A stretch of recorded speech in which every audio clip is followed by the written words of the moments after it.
उत्तर प्रदेश में अब नकल माफियाओं के दिन पूरे हो चुके हैं। हम ऐसा क्यों कह रहे हैं? क्योंकि उत्तर प्रदेश के मुख्यमंत्री योगी आदित्यनाथ ने कहा है कि ऐसी कार्रवाई की जाएगी जो नजीर बनेगी। युवाओं के भविष्य के साथ जो लोग खिलवाड़ कर रहे हैं उनको बख्शा नहीं जाएगा। नकल माफियाओं को योगी की दो टूक, युवाओं के भविष्य के साथ खेलने वालों को छोड़ेंगे नहीं। ऐसी कार्रवाई होगी कि नजीर बनेगी। अब वो ना घर के रहेंगे और ना घाट के। ये बड़ी खबर आपको बता रहे हैं। आपको बता दें, हाल ही के दिनों में नकल माफियाओं को लेकर मामला सामने आया था, जिस पर योगी आदित्यनाथ ने यहां पर कड़ी चेतावनी दी है। दिन से हम लोगों ने तय किया है कि युवाओं के जीवन और उनके भविष्य के साथ जो खिलवाड़ करेगा, हम लोग भी जीरो टॉलरेंस की नीति को अपना करके उन तत्वों से उतनी ही सख्ती और कठोरतम तरीके से निपटने का काम करेंगे जो हमारे युवाओं के भविष्य के साथ खिलवाड़ करने का दुस्साहस करेगा। और सरकार ने जो कार्रवाई प्रारंभ की है, प्रारंभ में भी की थी, अब फिर एक बार और कार्रवाई हम लोग करने जा रहे हैं ऐसे लोगों को खिलाफ। क्योंकि अब तो सरकार जब अपनी कार्रवाई कर रही है तो बहुत बड़ी कार्रवाई हम लोग ऐसे तत्वों के खिलाफ करेंगे जो युवाओं के भविष्य के साथ खिलवाड़ करेंगे। और कार्रवाई भी ऐसी होगी क्योंकि हम लोग जब कार्रवाई करते हैं तो उसको एक ऐसा प्रस्तुत करते हैं वो नजीर बन जाए, नजीर बनवाएंगे, दोषियों को के सामने एक उदाहरण प्रस्तुत करवाएंगे। और बीजेपी में शामिल होने की अगर बात की जाए तो बीजेपी में शामिल हुए हैं अम्बेडकर नगर सांसद रितेश पांडे। आज ही उन्होंने बीएसपी से इस्तीफा दिया और उसके बाद यहां पर उन्होंने बीजेपी के ज्वाइन करने को लेकर तस्वीर सामने आ गई। रिपोर्ट देखिए।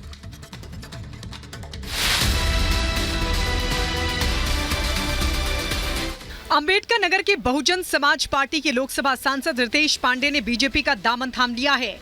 बीजेपी के यूपी प्रभारी बैजयंत पांडा, प्रदेश अध्यक्ष भूपेंद्र चौधरी और डेप्यूटी सीएम ब्रजेश पाठक ने उनका स्वागत किया। रितेश पांडे ने आज ही बीएसपी की प्राथमिक सदस्यता से इस्तीफा दिया था और लिखा था, लंबे समय से ना तो उन्हें पार्टी की बैठकों में बुलाया जा रहा था और ना ही उनसे किसी तरह का संवाद किया जा रहा था। इतना ही नहीं, पार्टी के पदाधिकारियों से मिलने के प्रयासों में भी उन्हें कामयाबी नहीं मिल रही थी। ऐसे में इस्तीफा देने के अलावा उनके पास कोई विकल्प नहीं था। आपको बता दें, रितेश पांडे उन 9 सांसदों में शामिल थे जिन्होंने संसद के बजट सत्र के दौरान संसद भवन की कैंटीन में पीएम के साथ लंच किया था। तभी से अटकलें लगाई जा रही थी कि वो बीएसपी का साथ छोड़ बीजेपी में शामिल हो सकते हैं। Bureau report, Republic Bharat. अगली खबर आपको बताते हैं। उत्तर प्रदेश के मुख्यमंत्री योगी आदित्यनाथ के काफिले की गाड़ी देर रात हादसे का शिकार हो गई, जिसके बाद से प्रशासन में हड़कंप मच गया। योगी आदित्यनाथ आज केजीएम अस्पताल पहुंचे, वहां उन्होंने घायलों से मुलाकात की, उनका हाल जाना। आप देखिए रिपोर्ट। उत्तर प्रदेश के मुख्यमंत्री योगी आदित्यनाथ के काफिले की गाड़ी देर रात हादसे का शिकार हो गई। हादसे के बाद प्रशासन में हड़कंप मच गया। सड़क दुर्घटना में कई पुलिसकर्मी गंभीर रूप से जख्मी हो गए, जिन्हें इलाज के लिए अस्पताल में भर्ती कराया गया। वहीं आज सीएम योगी आदित्यनाथ लखनऊ के केजीएमयू पहुंचे। अस्पताल पहुंचकर सीएम योगी आदित्यनाथ ने घायलों से मुलाकात की। सीएम योगी ने घायलों का हाल जाना। अस्पताल से तस्वीरें भी सामने आई हैं, जिसमें सीएम योगी आदित्यनाथ घायल पुलिसकर्मियों से मुलाकात करते हुए दिखाई दिए। सीएम योगी आदित्यनाथ ने अस्पताल को बेहतर इलाज के भी निर्देश दिए। आपको बता दें, ये हादसा उस वक्त हुआ जब पुलिस का काफिला सीएम योगी को एयरपोर्ट से आवास लेकर जा रहा था। वहीं अर्जुनगंज इलाके में कुत्ते को बचाने के चक्कर में आगे चल रही कार अनियंत्रित हो गई, जिसके बाद गाड़ी आपस में टकरा गई और फिर एक डीसीएम को टक्कर मार दी, जिसके बाद ये हादसा हुआ। Bureau report, Republic Bharat. और मध्य प्रदेश के देवास में 500 से 600 हिंदू परिवारों ने अपने घर के बाहर पोस्टर लगाए हैं और पोस्टर में ये लिखा है दरअसल कि वो अपना घर बेचना चाहते हैं। आखिर क्यों? देखिए इस रिपोर्ट के जरिए। मध्य प्रदेश के देवास में गजरा केयर चौराहे से कब्रिस्तान के रास्ते को लेकर वहां के लोग विरोध कर रहे हैं। स्थानीय लोगों ने अपने घरों पर पोस्टर लगा रखा है, जिस पर जिला प्रशासन पर दादागिरी करने का आरोप लगाया गया। बोल रहे हैं कि यहाँ से हम रास्ता करेंगे, दीवार तोड़ेंगे, घर तोड़ेंगे। तो भैया अगर हमारा घर तोड़ेंगे तो फिर हम कहाँ जाएंगे? काय का रास्ता निकाल रहे हैं यहाँ पर? ये इनके शमशान है, कब्रिस्तान है। अब इनका पता नहीं रास्ता कहाँ से था, इनकी जगह कहाँ थी, हमें कोई लेना देना नहीं उससे, ठीक है। लेकिन हमें तो यहाँ रहते रहते 50 साल हो गए हैं। मामले को लेकर बीजेपी सांसद ने प्रशासन से बातचीत कर विवाद को सुलझाने के साथ ही सीएम तक मामला पहुंचाने की बात भी कही। इस प्रकार की परिस्थितियां क्यों निर्मित हुई कि उन्हें इस तरह का पोस्टर लगाना पड़ा, उन कारणों को जाना जाएगा और जो भी कारण होंगे उन सभी समस्याओं का निराकरण जल्द से जल्द किया जाए। उधर पुलिस ने इलाके में धारा 144 लगा दी और असंवैधानिक गतिविधि करने की कोशिश करने वालों पर उचित कार्रवाई की बात कही है। Bureau report, Republic Bharat. और अगली खबर आपको बता दें, जम्मू कश्मीर में एनआईए का एक्शन, आतंकी गतिविधियों से जुड़े 4 संदिग्धों की संपत्ति कुर्क की गई है। 2 करोड़ 27 लाख रुपए की संपत्ति जब्त की गई है। हिजबुल और लश्कर से जुड़े नेटवर्क पर ये बड़ा एक्शन। एनआईए की टीम पहुंची जम्मू कश्मीर में, जहां पर आतंकी गतिविधियों से जुड़े 4 संदिग्धों की संपत्ति को कुर्क किया गया है। टेरर फंडिंग पर ये बड़ा एक्शन एनआईए की टीम का। बड़ी खबर आपको बता रहे हैं, 2 करोड़ 27 लाख रुपए की संपत्ति जब्त की गई है। लेकिन ये कार्रवाई यहीं पर नहीं रुकेगी, आगे और जो नेटवर्क जहां तक फैला हुआ है ये टीम पहुंचेगी। इसके अलावा और लोगों तक पहुंचकर उनकी संपत्ति को भी कुर्क किया जाएगा।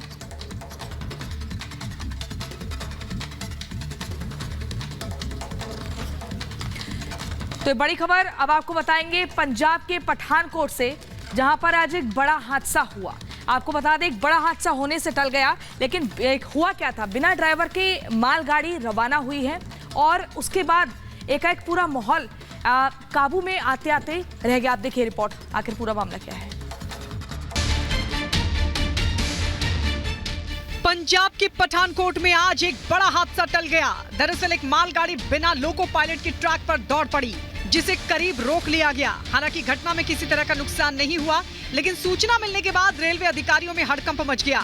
खबर मिलते ही रेलवे अधिकारियों ने जांच के आदेश दिए। मालगाड़ी का वीडियो भी सामने आया है, जिसमें देखा जा सकता है कि बिना लोको पायलट के मालगाड़ी तेज रफ्तार से पटरी पर दौड़ी। जानकारी के मुताबिक पठानकोट के पास कठुआ से मालगाड़ी बिना लोको पायलट के ही चल पड़ी। ट्रेन रवाना होने के बाद रास्ते में सभी रेलवे गेटमैन को मालगाड़ी के फाटक बंद रखने का आदेश दिया गया। इसी के साथ स्टेशन पर अनाउंसमेंट करके पटरियां खाली करवाई गईं और फिर ट्रेन को ऊंची बस्ती में रोक लिया गया। मालगाड़ी को रोकने के बाद जांच अधिकारी मौके पर पहुंचे और जांच शुरू कर दी। Bureau report, Republic Bharat. और पंजाब हरियाणा बॉर्डर पे प्रदर्शनकारी अपनी मांगों को लेकर प्रदर्शन कर रहे हैं, लेकिन इस बीच टिकरी बॉर्डर को खोल दिया गया है, जिसके चलते जो बाकी वाहनों की आवाजाही शुरू हो गई है। रिपोर्ट देखिए। किसानों के प्रदर्शन के चलते दिल्ली हरियाणा सीमा पर सिंगोर टिकरी बॉर्डर को सील कर दिया गया था, लेकिन अब टिकरी बॉर्डर को खोल दिया गया है। पुलिस ने सड़क पर एक तरफ से आवाजाही शुरू कर दी। बॉर्डर से तस्वीरें सामने आई है, जिसमें पुलिस वाहनों की आवाजाही कराती हुई नजर आ रही है। आपको बता दें, एमएसपी कानून की मांग सहित कई मांगों को लेकर पंजाब से दिल्ली चलो मार्च की शुरुआत की गई थी।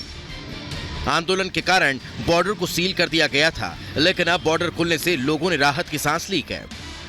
बॉर्डर पर वाहनों के आने जाने का सिलसिला अब शुरू हो चुका है, लेकिन अभी भी भारी संख्या में पुलिस बल की तैनाती है। रिपोर्ट्स के मुताबिक प्रदर्शनकारियों ने दिल्ली कूच का प्लान स्थगित कर दिया है। प्रदर्शनकारियों ने शुक्रवार को ऐलान किया था कि 29 फरवरी तक दिल्ली कूच नहीं करेंगे, जिसके बाद पुलिस ने टिकरी बॉर्डर और सिंघू बॉर्डर को खोल दिया। Bureau report, Republic Bharat.